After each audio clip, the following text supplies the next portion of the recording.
který se rozloučí a poděkuje za všechny absolventy. Já vám přeji příjemný zbytek odpoledne.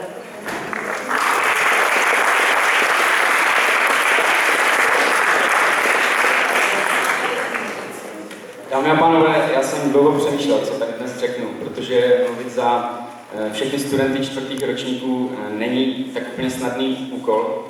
A navíc mi došlo, že většina z vás už takových proslovů musela slyšet spousty. A většina z nich určitě byla v něčem podobná, nebo dokonce stejná. Loučilo se, plakalo se a mazal se med kolem pusy. Mohl jsem to udělat stejně a neříct jediné slovo kritiky, ale já si řekl ne. Když kritika, tak pro všechny. Já tady mám takový krátký seznam, který je asi poslední společnou prací nás všech. A ty body na tom seznamu jsou věci, které nás donutily přemýšlet a pokládat si zásadní otázku, a ta otázka zní proč. Já vám je tedy přečtu. Proč, když je v poledne škola plná studentů, je vestibul vytřený a jsou zvednuté židle? Proč, když škola má dostatek tříd, probíhá některá výuka ve vestibulu nebo dokonce v jídelně? Proč si stále pletete naše jména?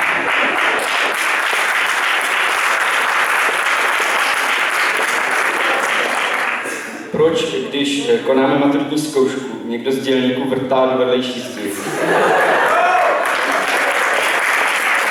Proč píšete na interaktivní tabuli lihovým fixem?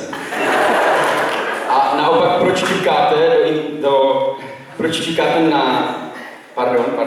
proč čekáte na plátno a očekáváte jeho reakci? A proč nemáte vlastní korektor na chybný zápis v třídnici? A ta poslední a nejdůležitější, proč se začne zateplovat a zkrášlovat naše škola, když ti nejlepší odchází?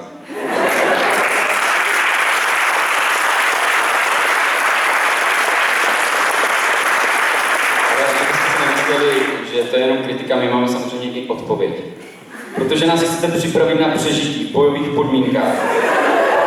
A protože bez toho všeho by GMK byl jen obyčejný gameplay. Já doufám, že jsme se nikoho nedotkli a že to všichni berete s humorem sobě vlastním.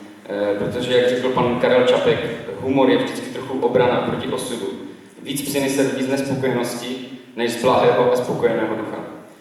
My tedy děkujeme vedení školy, pedagogickému sboru, paním kuchařkám a uklízečkám, paním sekretářkám a vychovatelkám, pánům školníkům a údržbářům a všem ostatním, co se na chodu školy podíleli a podílí, za vaši práci a příležitost se smát, když do školy chodíme, litovat, když do školy nechodíme a plakat, když jdeme naposled. Děkuji.